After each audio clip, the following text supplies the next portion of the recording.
panahon sa mga competitions, bisag unsang competitions, ang nakita sa mga tao nga labing maayo maogyoy makadawat sa ganti.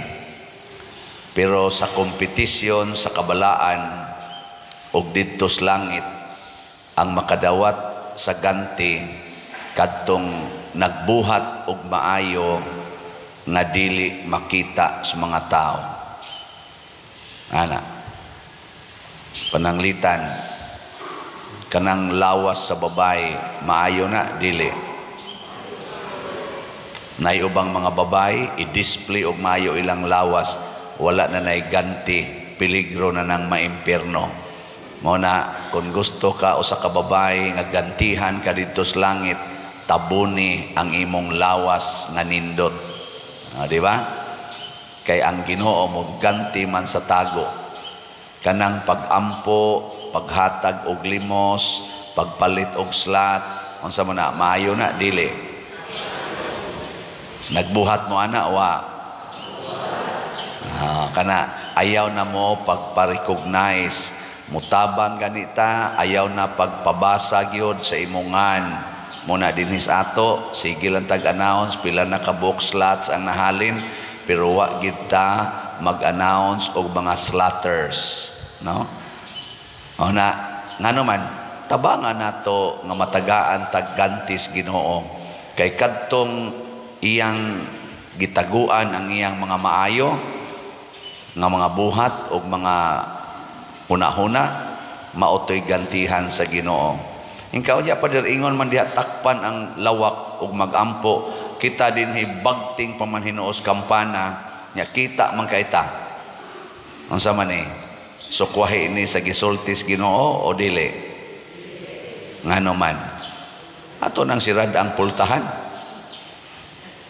Dili na ingon anak ka literal ang gi-emphasize sa Ginoo, mao gyud ang kasing-kasing. Dili ta mangandoy nga daygon sa kalibutan. Ingna ligay mong tupad. Ingna nganong nangiskis magkaskilay. Nya og wa mangiskis kilay ingna nganong nang limpyo magkas imong naong. Ana. Nganong nagpanindot magkas imong balay, nganong nagpalit man ka ng klasiha sa sakyanan, unsa may tumong nimo, aron ka daygon o aron makatabang sa uban? Kana ba? Kay kung ang ato ganing wa may problema ana, mangiskis ka kilay, kolor kas buhok, wa may problema. Makaayo mo na, pero unsa man na siya, aron ka daygon sa tao, daygon sa kalibutan, o aron makatabang ka sa uban. Palit kag sakyanan, kana mga mahalon kayong sakyanan, tag 6 million, tag 10 million, tag 50 million na sakyanan, okay raman. Pero unsa may tumong anong nipalit ka ng klasiha sa sakyanan, aron ba na sa imong kaugalingon o imong itabang sa uban? Kana mo na una-una. Nganong nagtukod man tag kumbinto nga mo worth nag mga 40 to 50 million. Sobra pag tingali ang magasto ana, moabot tingali nagduol-duol sa 100 million tungod aning ato sang pagpamalit ana mga yuta di silingan, apil pa ng balay nila ni cafe o bratiting ato na nang giguba nga tanawa diha, di ba mura nag bagong tukod. Ngano man na, para tadaygon, para magpagarbot ang nindot kitag kumbinto, o para na sa pag-alagad sa simbahan? Kana ba? Ato nang huna-hunaon. O ang atong tumong, nga naas atong kasing-kasing o huna-huna, maunay tan-aon sa Ginoo. Di man na makita, di ara mo na sa imong kasing-kasing o huna-huna. Kung simba ko, kining tanan atong gibuhat para ni pagpagarbo, maimpirno tang tanan. Pero kung kining tanan atong gibuhat para ni pagtabang sa uban o pagpalambo sa pagtuo dinhi sa simbahan, congratulations, no? Kutob sa niapil og palit og slot, malangit na mo. Di ba? Nya dili ni nato ang kunon nga dunay usa nato apil nako nga kita maoy hinungdan og maoy pasidunggan. Ato kining isurrender ang tanan ngadto sa Ginoo. Muna karong adlaw gitudloan ta og fasting and abstinence karon as Wednesday. Fasting and abstinence pasabot dili ta mukaon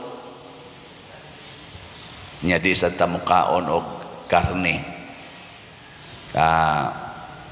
Abstinence nya ang fasting pwede rag mukaon og kausa sa usa ka adlaw nya dili na mukaon sa ubang mga meals nya kinsa may obligado nga mag-fasting ang batan-on pa kanang nag-edad og 18 ngadto sa 59 nya kanang senior citizen 60 pataas optional depende og mag-fasting mo nya kana sang 17 paubos optional gyapon depende mag-fasting nya unsa maning abstinence kanang di mo kaog karne para ni sa tanan nga dunay kabuot matured na panghuna-huna. So ingnon talang po nga mga 13 anyos ngadto na gyud kinatasan ana mag-abstinence.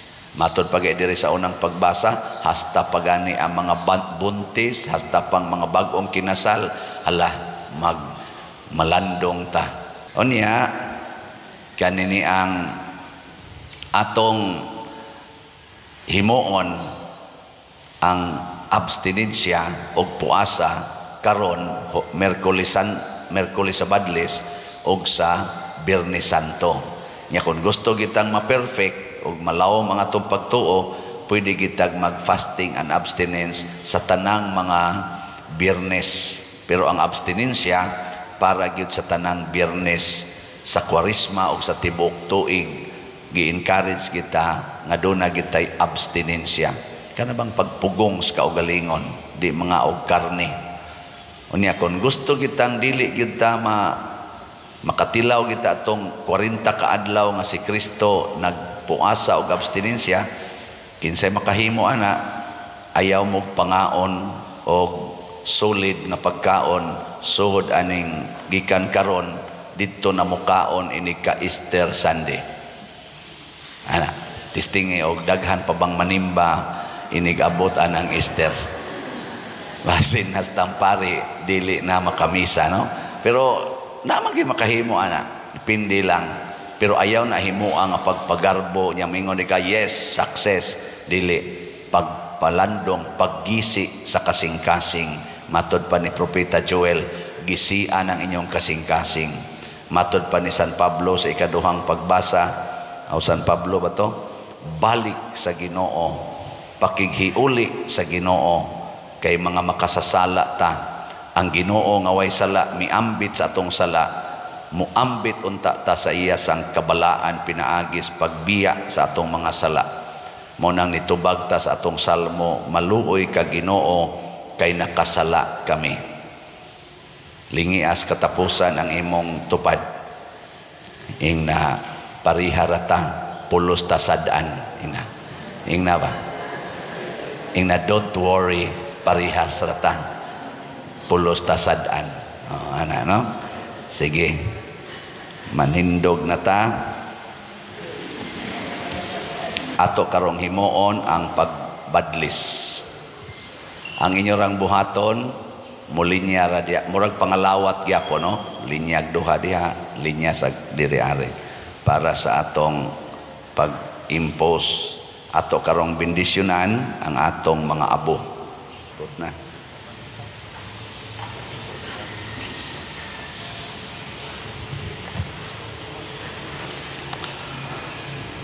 Mga igsoon, mag-ampo kita sa Dios Amahan aron kining abo nga ibadlis kanato agig ilhanan sa atong pagbasol, panalanginan unta niya sa kabuhong sa iyang grasya.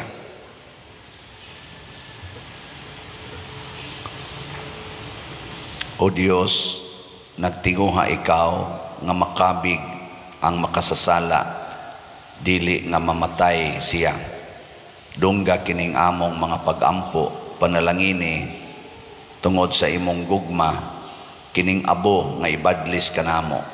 Nag-ila kami nga kami abog, og sa abog kami mubalik.